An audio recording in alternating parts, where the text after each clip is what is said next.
Chapter 2, A Day on the Town. So was the food good last night? Shell asked Chip as she stepped into the charcoal gray Cadillac DTS. They were both in Atlanta for the holiday, so they decided to hang out during the day. Yeah, it was good for some 4 o'clock food. 4 o'clock in the morning food, he answered. So what's on the agenda for today? It's up to you. Just as long as we're together, I don't care what we do, he said. Well, I was planning on doing a little shopping today.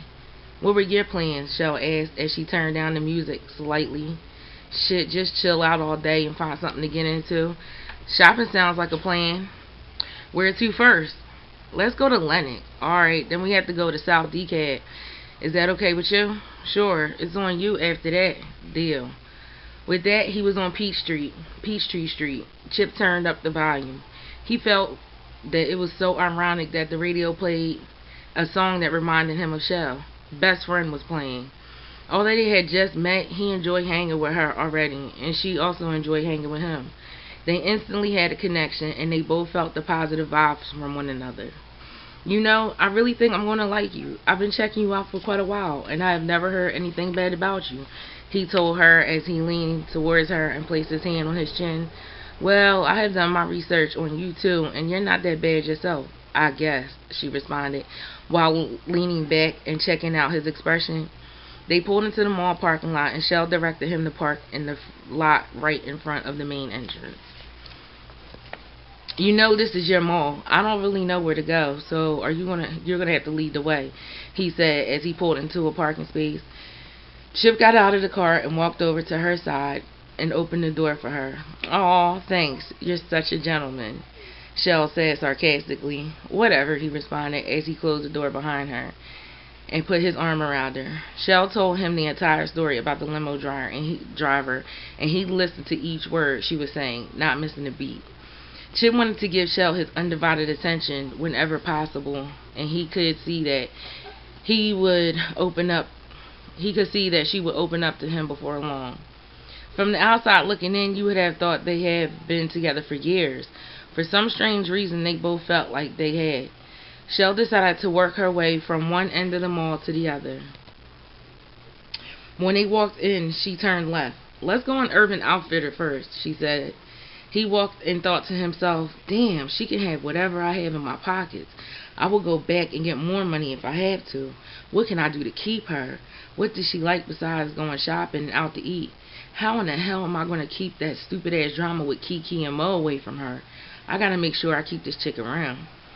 What the hell are you thinking about? You look like you're in deep thought. Nothing, just thinking about what I'm doing later. Literally later. Damn, I can't even tell a whole lie because honestly that's what I was thinking about, later. So what are you going to do later? She asked, hoping to catch him off guard. Wife you up? Nah, I'm just playing. I don't know, probably go out to eat before the club. Wanna come? Yeah, where are we going? I don't know, somewhere nice, quiet, where we could talk. Sounds good. They walked into Urban Outfitters. Shell walked over to the right side where a stand with all types of graphic t-shirts were neatly folded. She found the Run DMC shirt she wanted ever since she saw someone with it on television. Look, Chip, I have to have it. Yeah, that's hot. Get it. She smiled and continued to look around the store. She didn't see anything else that caught her eye, so she decided to head over to the register and check out. Chip paid for her shirt, and they left the store. You didn't have to do that, you know, she told him. Yeah, I know, but I wanted to. He put his arm back around her, and they continued to the next door. I wonder if Guess has anything different from what we have at home, she asked, not expecting for him to answer. They walked over to Guess and headed towards the sales rack. Shell always started at the sales rack and Guess. Believe it or not, they always had a pretty good selection on the sales rack too. She found a deep mustard yellow shirt that hung slightly off her shoulders with gold chains and straps. It was by Marciano and was only $50, so she grabbed it. She plundered through the sales rack for a few minutes longer, and she didn't see anything else, so she made her way to the front of the store. She found a pair of jeans that would go perfectly with the shirt. They were dark with brown stitching, and they had gold chains connected from one end of the back pocket to the other end of the pocket. Yeah, that'll do it, she said, as she held up the outfit for Chip to approve. Get it, he told her, as he made his way to the register before she did. He grabbed the bag and took her other bag, and they continued over to BB. Oh, Lord, we gonna be here all day, Chip said, rolling his eyes to the ceiling. No, we won't. I'm just browsing, she assured him. He immediately sat down as Shell went from one wall to the next, looking at everything and loving it all. She saw a nice handbag. She loved it, and it went perfect with her Versace dress that she planned on wearing later that night. It also would look good with the outfit she had just purchased and guessed.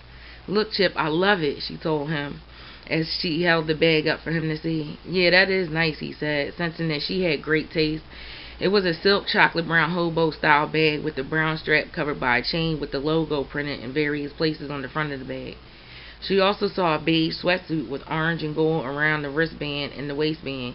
She grabbed it also and headed towards the register, and he closely followed her. The bag was a little more than he expected, but he was cool with it. Just a little shocked. Damn, I probably could have got her a Prada bag or something for that amount, he thought, as he pulled out the money to pay for the items. Thank you so much. You really don't have to do all this. Damn, I hate doing damage on the first date. I should have offered to pay for it myself, Shell thought to herself as she watched Chip grab the bag. Okay, we can go to Saks Fifth Avenue and I'm done, she said, wishing she hadn't let him pay for her things. I'm following you, he said. She headed to Saks. When she walked in, she saw a camel brown leather bomber jacket that went perfect with her camel brown leather Timberland boots. Oh, now that will go hard with my Timbs. She looked through the rack until she found her size. Yes, it's on sale for $139. Can't beat that. She asked the sales associate to unlock the coat. The sales associate then took it to the register and assured Shell that it would be there when she came to the front to purchase it. She continued over to the shoes where she saw a pair of Gucci loafers. Should I? I'll wait until the next time. I don't want these right now. I need to calm down and hurry up. She grabbed a shopping cart that was a few feet from her and threw the shoes in. Then she walked over to the sunglasses and she saw an off-white colored pair of sunglasses that she would have almost died for. She grabbed them without thinking twice and headed to the register. On her way, she saw the perfume and realized that she had run out her favorite a few months ago. She took the perfume off of the shelf and reminded herself that she had to contain herself. She put a pair of sneakers she had picked up on a nearby shelf. You should have gotten them, Chip told her. No, I don't need them. They will be here, she said as she placed the items on the counter to check out. As the cashier rung up the item, Shell pulled out her wallet. Don't worry about this stuff. I will get it, she told Chip. Put that up, man. I got it, he said as he stopped her from opening her wallet. Are you sure? She questioned him. She definitely didn't expect to spend so much money, but she really didn't get too much. Positive. Now put your wallet back in your bag. Okay, whatever you say, Shell said as she put her wallet back in her bag. Wow, she had done about $1,200 worth of damage in one day, and she didn't even want to do any more. So she was more than ready to leave. Finally, now we can go to my mall, Chip said, ready to get into his shopping. He already knew what he wanted, a pair of Jordans, an outfit to match, and maybe a few other things. Thank you so much, Chip, but you didn't have to buy me those things. Shell, knock it off. I told you I wanted to. Okay, Shell said in a monotone voice. Shell wished so bad that Chip hadn't spent so much money, but little did she know, he didn't mind. It wasn't a big deal to him. As a matter of fact, he had predicted to spend more than that. Although he was glad he didn't. Since the damage had already been done, Shell wasn't going to beat herself up over it. He popped the trunk and placed her bags in there neatly. Back to the music, he said, ready to play some recent hits. He was getting tired of listening to CDs, so he hit the AM/FM button and listened to the radio for a little while. After the DJ announced the big party going down at the Velvet Room, he played the hit So Into You. Chip turned up the radio and exaggeratedly bobbed his head to the song. Shell laughed and turned it down just a few notches. She was feeling the hell out of the song at the moment. They hit Highway 85 and headed further south while listening to the song that was perfect for the atmosphere. After that song played, he waited to see what was next, and he didn't like the selection by the DJ, so he shuffled through the CDs until a Wayne mixtape played. They let it ride out, and they cruised down the highway, feeling worry-free and happy that they met each other. As they arrived at South DeKalb Mall, Shell looked around and said, "Oh, I have been to this mall before. It's alright, too. They sell a lot of urban wear." "Yeah, this is more my speed," he said, parking his car. They got out of the car and walked to the front door. First, he walked straight to the Urban Clothing Store. Up against the wall, he saw a polo-style red and black Coogi shirt that he had to have. Shell, you like this with these jeans? He asked her, holding up the shirt to himself and pointing to the jeans on the rack next to him. It's alright. You can find something hotter, though, she said. I'm about to get it anyway. It's hot to me, he said, walking up to the register. As he put his clothes on the counter, Shell began to walk around, looking at the clothes for her. She didn't want to push her limit, so she didn't see anything worth asking for, although there was some hot shit in there. You ready? He said, walking up to Shell as she checking out the Rocawear sweatsuit. Let's go, she said, snapping out of it. Then went to Jimmy Jazz next. He saw an academic coat that he had to have. You can't tell me this ain't hot, he said, pointing to the coat. Yeah, now that's fresh to death. You gotta get that, she said back to him. The coat was made like a leather jacket. It was brown with a tan leather sleeve and a little detail on the upper left of the pocket. He walked to the register and purchased the coat while glancing around the store to make sure he didn't want to check anything else out. On the way out, Shell saw the store Unica, so she decided to dip off in there without his consent. They don't sell dude clothes in here, Chip said, walking behind her, as if he was telling her something she didn't already know. Oh, I know, but look at this jacket. Ain't it on sale, she said, admiring the artwork of the jacket. She also found an adorable plaid academic coat for his daughter. Oh, you have to get this for your little girl. He looked at the jacket and said, oh yeah, that's hot. Get it. Get both of them. So they walked to the register and he paid for the jacket and coat, surprised and happy with the price. On their way out, he told her that once they went into Foot Locker, they would leave. He picked up a pair of brown Nike boots and a pair of black and red gray Air Jordans. Which ones, he asked her. I like them both, but them Nike boots go hard with that coat you just bought, she replied. But these J's are sweet, he said, holding up the Jordans. Get both pairs, she suggested, knowing that's what he was going to do anyway. So he told the sales associate to let him get both pairs of his shoes in a size 11.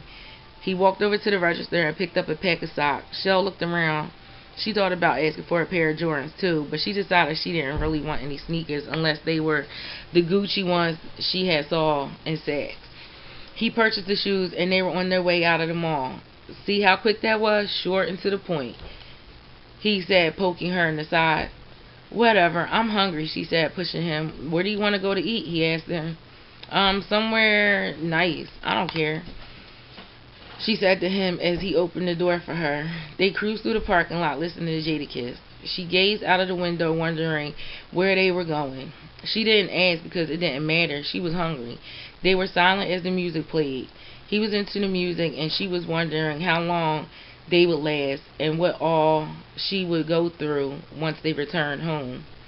She thought about how they spent their first couple of days dating out of town and how great that was, since they could also see each other once they went back home. They pulled up at Houston's. His stomach growled as he cut off the car. She giggled and opened the door. As they walked up to the doors, he scanned the parking lot, looking to see if he saw any familiar cars. She looked as well. To their surprise, they didn't see any familiar cars. Hello, welcome to Houston's. How many are in your party? The hostess asked. 2, not smoking, Shell suggested. Okay, right this way, the hostess said, walking towards the booth to the right of her. Damn, she is bad. She probably has a boyfriend, or maybe not, Chip thought to himself, looking at the hostess from head to toe, appearing nonchalant. Hello, Shell said, answering her phone. Chip snapped out of his daydream and focused on Shell and her phone conversation. Nothing, eating. What are you doing? Shell said back into the receiver as they sat in the booth. The hostess told them that the waitress would be right there right away, and she placed 2 menus and a drink menu on the table. Houston's, why? Shell said, still holding her phone conversation. What are you eating? Chip said, hoping that the person she was on the phone with heard him. She shrugged her shoulders while listening to the person on the phone. Okay, well, let me call you back when I finish my food, Shell said, and hung up the phone. Chip wondered who it was on the phone, but he decided not to mention it. Shell started looking at the menu without even acknowledging the phone conversation she had just ended. The waitress came to the table and took their orders. They both ordered glasses of Remy Martin while they waited for their food. Although it was about to drive him crazy, Chip refused to ask Shell who she was on the phone with. He figured that it would mess up the mood. Besides, she didn't belong to him yet, so he didn't have the right to drill over her. her over something that was probably not even serious.